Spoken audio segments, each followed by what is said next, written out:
જાન્યુઆરી માસ વારંવાર હવામાનમાં પલટાનો રહેવાની શક્યતા રહેશે. સૌરાષ્ટ્રના કોઈ ભાગોમાં અને ઉત્તર ગુજરાતના ભાગોમાં તેની અસર વધારે થવાની શક્યતા રહેશે. કચ્છના ભાગોમાં પણ હવે છાંટાછૂટી કે હળવો વરસાદ થવાની શક્યતા રહેશે. આ કમોસમી વરસાદનું મુખ્ય કારણ છે પશ્ચિમ વિક્ષોભની અસર અને અરબ સાગરના ભેજની અસર કચ્છના ભાગોમાં, ઉત્તર સૌરાષ્ટ્રના ભાગોમાં. આ વાતાવરણ પડતો કે મધ્ય ગુજરાત, અમદાવાદ, ગાંધીનગરના ભાગો પણ આવી શકે છે. એટલે હવે ઠંડી ધીરે ધીરે કામ છે. પશ્ચિમ વિક્ષોભ એક પછી એક આવતા જશે. ફેબ્રુઆરીની શરૂઆત સુધીમાં હવામાનમાં પલટા આવશે.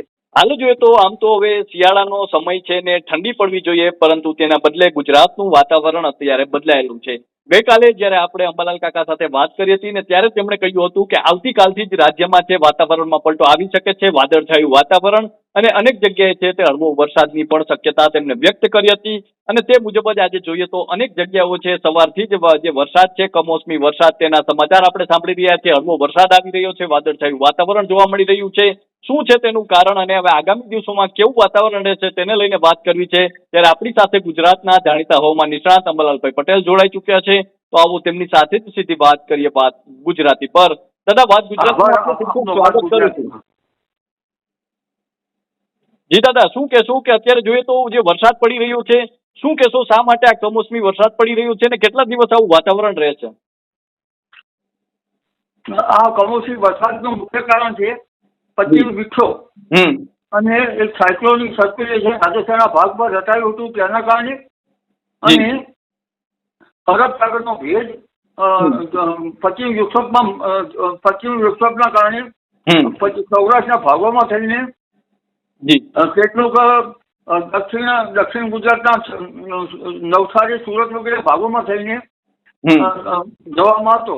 ખાસ કરીને આ જે પશ્ચિમ વિક્ષોભની અસર અને અરબ સાગરના ભેજની અસર કચ્છના ભાગોમાં, ઉત્તર સૌરાષ્ટ્રના ભાગોમાં, સૌરાષ્ટ્રના દરિયા કિનારાના ભાગોમાં અને છૂટા સૌરાષ્ટ્રના ભાગોમાં, ઉત્તર ગુજરાત ઉપરાંત કેટલાક પૂર્વ ગુજરાત આ ભાગોમાં સવિશેષ થવામાં હતી. જેના કારણે આ વાતાવરણમાં પલટો આવ્યો છે. આ વાતાવરણમાં પલટો કે મધ્ય ગુજરાત, અમદાવાદ, ગાંધીનગરના ભાગો પણ આવી શકે છે અને અન્ય ભાગોમાં પણ આવી શકે છે. સામાન્ય રીતે આ પલટો હવે નવા વર્ષની શરૂઆત સુધીમાં કેટલાક ભાગમાં રહેવાની શક્યતા રહેશે. અને ત્યારબાદ તારીખ 2, 3 ને 4 જીરો પશ્ચિમ વિક્ષોભ હટી જશે એવી કડકડતી ઠંડી આવવાની શક્યતા રહેશે. જી દાદા, જોઈએ તો આવતીકાલથી હવે જાન્યુઆરી માસની શરૂઆત થાય છે, 2026ની શરૂઆત થાય છે.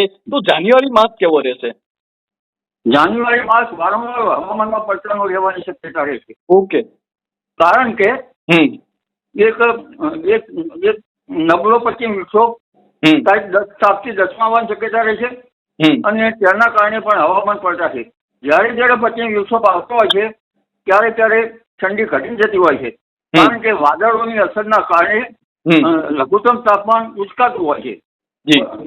એટલે બીજા પશ્ચિમ વિક્ષોભ જયારે આવશે આના પછી ત્યારે થોડુંક હવામાનમાં લઘુત્તમ તાપમાન લગભગ વધી શકે છે અને મહત્તમ તાપમાન ઘટી શકે છે.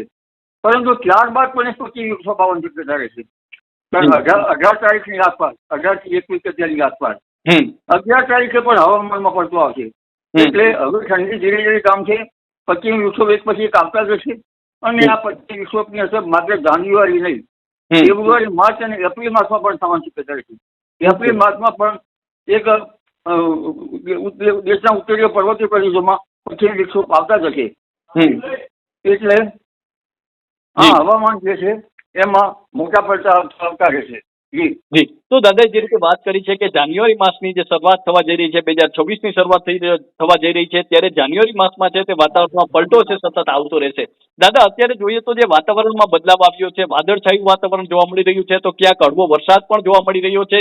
તો કયા વિસ્તારો માટે અત્યારે સાવચેત રહેવાની જરૂર છે, ખાસ કરીને? કારણ કે જે વરસાદ જોવા મળી રહ્યો છે, હળવો વરસાદ છે, પરંતુ ત્યાં વરસાદ વધુ પડી શકે એવા કયા વિસ્તારો છે? હવે વિસ્તારો અંગે જોવા જઈએ તો લગભગ સૌરાષ્ટ્રના કોઈ ભાગોમાં અને ઉત્તર ગુજરાતના ભાગોમાં તેની અસર વધારે થવાની શક્યતા રહેશે. કચ્છના ભાગોમાં પણ અસર થવાની શક્યતા રહેશે.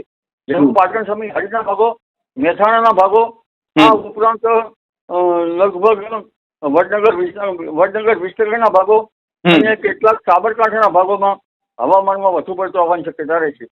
કચ્છના ભાગોમાં પણ હવે છાંટાછૂટી કે હળવો વરસાદ થવાની શક્યતા રહે છે અને બનાસકાંઠાના કેટલાક ભાગો પણ પ્રભાવિત થશે. જી દાદા, ખેડૂતોએ અત્યારે જે પોતાનો જે શિયાળુ પાક વાવ્યો છે તે કેવો થશે? કારણ કે જોઈએ તો વાતાવરણમાં સતત બદલાવ આવી રહ્યો છે. ચોમાસું પાક તો નિષ્ફળ ગયો કારણ કે જે માવઠા પડ્યા, પરંતુ શિયાળુ પાક કેવો રહેશે ખેડૂતોનો? શિયાળુ પાકમાં જયારે વાદળો આવતા હોય તો વિષમ હવામાનની વિપરીત અસર થતી હોય છે ત્યારે જીરા જેવા પાકો પર તેની અસર થતી હોય છે. એટલે ખેડૂત ભાઈઓએ જીરામાં ચરમો કાળિયો રોગ આવે તો આવા વખતે તેમાં પાક સંરક્ષણના પગલાં એવા સારા રહે. અને શાકભાજીના પાકોમાં પણ તેની અસર થતી હોય છે. ત્યારબાદ ઠંડી પડશે એ ઠંડી એ શિયાળુ પાકો માટે સારી ગણાય છે. એટલે એકંદરે આ વખતે વારંવાર પડતા આવવાની શક્યતા રહેતા મસાલાના પાકો અને જીરા જેવા પાકો પર તેની વિપરીત અસર થતી હોય છે. જી દાદા, આમ જોઈએ તો આ શિયાળામાં હવે કેવી ઠંડી પડશે? કારણ કે જોઈએ તો જે આપણે જોઈએ હજુ સુધી એવી ઠંડી જોવા નથી મળી કે જે હાથ થીજાવી નાખે તે પ્રકારની ઠંડીઓ હજુ પણ નથી પડતી. તો હવે શિયાળામાં કેવી ઠંડી પડશે? આ રીતની ઠંડી પડશે કે ઠંડીમાં વધારો થશે અને લાનીનો સક્રિય થશે કે શું છે તેમાં? લાનીનો સક્રિય થવાની એક સંકેત હતા અને તેના કારણે વધારે ઠંડી પડશે એક માનતી. પણ લાનીનોની અસર લાનીનો જે સંકેત હતા એટલા બધા કંઈ પ્રભાવી જાય હોય એવું મને જણાતું નથી. પરંતુ આ જે જાન્યુઆરી માસ છે એ પ્રભાવી રહે છે અને જાન્યુઆરી માસમાં વારંવાર હવામાનમાં પલટા આવશે અને ફેબ્રુઆરી શરૂઆત સુધીમાં હવામાનમાં પલટા આવશે. હવે બર્ફીલા પવનો હાથ જુદા છે અને લગભગ જાન્યુઆરીની 11 તારીખ અને જાન્યુઆરીની 5મી તારીખ, જાન્યુઆરીની 24મી તારીખ આ બધી તારીખો લગભગ ઠંડા પવનો હાડ ધ્રુજાવે તેવા હશે. જી દાદા, શિયાળો લંબાઈ તેની કેટલી શક્યતાઓ છે અને આ શિયાળો જે અત્યારે જોવા મળી રહ્યો છે તેની અસર ઉનાળા અને ચોમાસા પર કેટલી રહેશે? શિયાળો જે છે એમાં શિયાળામાં વાદળો થાય તો પરંપરાગત જ્ઞાન પ્રમાણે પંચનિમિત્ત વાદળો થાય તો 6.5 મહિને વરસાદ થતો હોય છે. જે વરસાદ જે છે એ નિરંતર ચોમાસાના ભાગરૂપે હોય છે. નહીંતર ગરમીના કારણે લો પ્રેશરના કારણે વરસાદ થતો હોય છે. જો કે લો પ્રેશરના કારણે વરસાદ ગઈ વખતે લો પ્રેશરના કારણે વરસાદ થયો હતો છતાં ચોમાસું સારું આવ્યું હતું. એટલે આ વખતે લગભગ વાદળો હવે બનવાની શરૂઆત થઈ ગઈ છે અને જાન્યુઆરી, ફેબ્રુઆરી અને માર્ચમાં પણ વાદળો બનવાની શક્યતા છે. પણ માર્ચમાં વિશેષ હવામાનમાં પડતો આવશે, એપ્રિલમાં પણ વિશેષ હવામાનમાં પડતો આવશે. એટલે એક પછી એક 15-25 વિક્ષેપોના કારણે કમોસમી વરસાદની શક્યતા હવે ધીરે ધીરે વધતી જશે. જી દાદા, હવે માવઠાની કોઈ શક્યતાઓ છે કે કેમ કે આ છેલ્લું માવઠું ગણી શકાય? કારણ કે જે રીતે આપણે જોઈએ આ વર્ષે માવઠા સતત આવી રહ્યા છે તો અત્યારે પણ જે કમોસમી વરસાદ જે જોવા મળી રહ્યો છે હળવો વરસાદ છે, પરંતુ હવે કોઈ શક્યતાઓ આગળ રહેશે કે કેમ? અસર કરતા 25 વિક્ષેપ આવે તો માવઠા થઈ શકે. હવે સૂર્ય જેમ જેમ દક્ષિણાવર્તી થતો જશે તેમ તેમ 25 વિક્ષેપ નીચે આવતા જશે. પણ ઉલ્લેખનીય છે કે આપણું હવામાન આપણું નથી, આપણા હવામાન ઉપર ગ્લોબલ અસર થાય છે.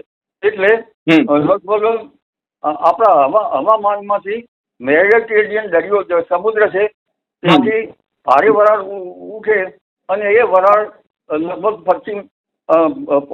પશ્ચિમ પાકિસ્તાનના ભાગોમાં થઈ અને હિમાલયના ભાગોમાં પ્રભાવી જાય તો આવા વખતે અને અરબ સાગરનો ભેજ અને સાયક્લોનિક સર્ક્યુલેશન રચાય તો એન્ટી સાયક્લોનિક રચાય તો ન થઈ શકે. સાયક્લોનિક સર્ક્યુલેશન રચાય તો માવઠા થતા હોય છે અને હવે લગભગ માવઠા થવાના પ્રોસ્પેક્ટ એપ્રિલ સુધીમાં વધી રહ્યા છે. જી તો દાદા, અમારી સાથે જોડાવા બદલ, માહિતી આપવા બદલ અને આપનો કિંમતી સમય આપવા બદલ ખૂબ ખૂબ આભાર. તો આ હતા ગુજરાતના જાણીતા હવામાન નિષ્ણાત અંબાલાલભાઈ પટેલ અને તેમણે આપણી સાથે જે રીતે ગઈકાલે વાત કરી હતી તેમાં તેમણે કહ્યું હતું કે આગામી સમયમાં છે ગુજરાતના વાતાવરણમાં પલટો આવવાની પૂરી શક્યતાઓ છે અને તે મુજબ જોઈએ તો આજે રાજ્યના અનેક વિસ્તારોના વાતાવરણમાં પલટો જોવા મળી રહ્યો છે. હળવા કમોસમી વરસાદના છાંટા પણ જોવા મળી રહ્યા છે અને સાથે અનેક વિસ્તારોમાં વાદળછાયું વાતાવરણ છે તે અત્યારે જોવા મળી રહ્યું છે. અને સાથે જ દાદા, હવે આગામી દિવસોમાં આ વાતાવરણ કેટલા દિવસ સુધી રહેશે?